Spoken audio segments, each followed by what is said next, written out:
Alam naman natin na may panibagong head coach na ang ating Gilas Pilipinas sa katauhan ni Coach Tim Cone at may ilang bagong player na din sa ating national team. Balitang-balita nga na nagbalik na si Terence Romeo at Calvin Abueva at ilan pa. Pero ang totoo, hindi magiging madali ang kampanya ng ating national team sa Asian Games, lalo pat sobrang pinaghahandaan ngayon ng China ang ating Gilas Pilipinas. Sa isang report sa isang Chinese sports site, usap-usapan pa rin sa ngayon ang pagkakatalo ng China sa ating Gilas Pilipinas. Ayon sa isang report, hindi makapaniwala ang mga governing body at ilang sports fans na tinalo sila ng Pilipinas na hindi naman daw nangyari sa history ng kanilang basketball. Ayon pa sa report, gulat na gulat daw ang mga fans at sports media sa China dahil sa masakit na talo nila sa Pilipinas. Ayon pa sa report na ang senior broadcaster pa ng China na si Yang Jian na nagko-cover ng laban ng Gilas sa China sa nakaraang FIBA World Cup ay sobrang nadismaya, nalungkot at naiyak pa daw dahil sa pagkakatalo ng kanilang national team. Sinabi ng veteran sports broadcaster at analyst ng China na sobrang worry sila at gulat na natambakan sila ng Pilipinas na tinatalo lang daw ng China palagi. At kahit nga daw mga Chinese fans ay dismayado din na gustong bumawi sa malapit ng Asian Games.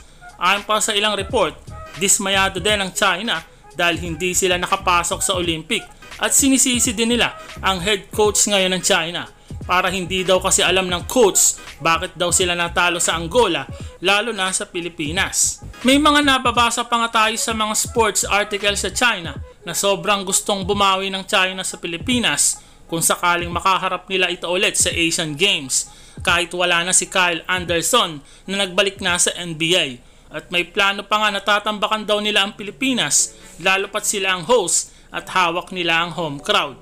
Sa ngayon, ang ating Gilas Pilipinas ay patuloy na nag-eensayo under kay Coach Tim Cone. Marami pang masaya dahil sa bago na ang head coach ng ating national team at nagbalik na rin ang ilan sa mga dating player ng ating Gilas Pilipinas tulad ni Terence Romeo, Abueva at iba pa. Pero kung sakaling matalo sila sa mga laban sa Asian Games, may panibagong sisisihin na naman ang mga fans. Sigurado yan, pero siyempre umaasa tayo na dapat manalo ang ating Gilas Pilipinas dahil nakasalalay dito ang titulo kung sino ba talaga ang naghahari sa Asian region. Alam ito mismo ni Coach Tim Cone at nabanggit niya ito sa kanyang interview.